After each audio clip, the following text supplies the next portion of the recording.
ఉభయ తెలుగు రాష్ట్రాల్లో సుమారు 900 మంది నాట్యాచార్యుల శిష్య బృందాలతో 2 రోజుల పాటు నృత్య నీరాజనం కార్యక్రమాన్ని నిర్వహించడం అభినందనీయమని విద్యుత్ శాఖ ఏడీఈ నందరాంబాబు పేర్కొన్నారు.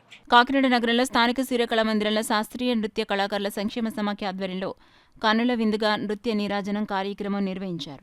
సీతాదేవి స్వయంవరం, ఆది పరాశక్తి ఉగ్రరూపం, శ్రీనివాసుడి మనసారా కొలుస్తూ సాగిన శాస్త్రీయ నృత్య నీరాజనం ఆద్యంతం ఆకట్టుకున్నాయి. శాస్త్రీయ నృత్య కళాకారుల సంక్షేమ సమాఖ్య కాకినాడ ఆధ్వర్యంలో ఆనం లక్ష్మణరావును స్మృత్యర్థం 2 రోజుల పాటు ఏర్పాటు చేసిన నృత్య నీరాజన కార్యక్రమాన్ని కాకర్ల రామకృష్ణ, కాకర్ల భార్గవి, రామకృష్ణ, నాట్యాచార్యులు ఆనం ప్రసాద్, వరప్రసాద్, హరిలోకేష్ వర్మ, డాక్టర్ ఎన్ కృష్ణమోహన్ తదితరులు ప్రారంభించారు. ఈ సందర్భంగా నాట్యాచార్యులు జగజ్యోతి శ్రీవాణిలు మాట్లాడుతూ ఉభయ తెలుగు రాష్ట్రాల్లో సుమారు 900 మంది కళాకారులతో 2 రోజుల పాటు నృత్య నీరాజనం కార్యక్రమాన్ని చేపట్టడం జరిగిందన్నారు. తొలి రోజు నాట్యాచారులు శిష్యులు కూచిపూడి, భరతనాట్యం, కథక్, ఆంధ్ర నాట్యాలు ప్రదర్శించారు. అనంతరం ఆనం లక్ష్మణరావు జీవితకాల స్మారక పురస్కారాలను పలువురికి అందించారు. ఈ కార్యక్రమంలో అధిక సంఖ్యలో కళాకారులు తదితరులు పాల్గొన్నారు.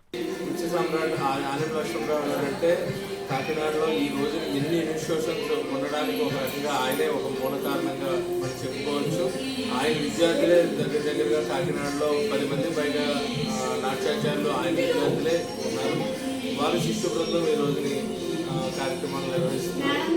వాళ్ళ అబ్బాయి అయినటువంటి శ్రీ ఆనం ప్రసాద్ గారు ఈ కార్యక్రమాన్ని తన భుజాల మీద పూర్తిగా వేసుకొని 2 రోజులు కూడా అత్యంత వైభవంగా ఈ కార్యక్రమం దేనికి కూడా కాంప్రమైజ్ కాకుండా పిల్లలందరికీ సర్టిఫికెట్లు ఇస్తూ, మెమెంటోస్ ఇస్తూ, అదేవిధంగా నాట్యాచార్యులందరినీ కూడా సత్కరిస్తూ, అదేవిధంగా ఏలూరు నుంచి, విజయవాడ నుంచి కూడా ప్రసిద్ధమైనటువంటి మన కూచిపూడి నాట్యానికి సంబంధించి ప్రత్యేక బృంద సంగీతం, నృత్య సంగీతం అందిస్తున్నటువంటి సూర్యనారాయణ గారికి, అదేవిధంగా పార్వతీ రామచంద్రన్ గారని ఒక ప్రముఖ నాట్యాచార్యునికి ప్రత్యేకంగా సన్మానం సత్కారం చేసుకుంటూ ఈ కార్యక్రమాన్ని నిర్వహిస్తున్నాము. దీన్ని సహకరిస్తున్న వారందరికీ కూడా, నాట్యాచార్యులకి, ఇక్కడ అందరికీ కూడా, పత్రికా విలేకరులకి, అలాగే ఎలక్ట్రానిక్ మీడియాకి అందరికీ కూడా మాకు ప్రత్యేక ధన్యవాదాలు తెలియజేస్తున్నాం.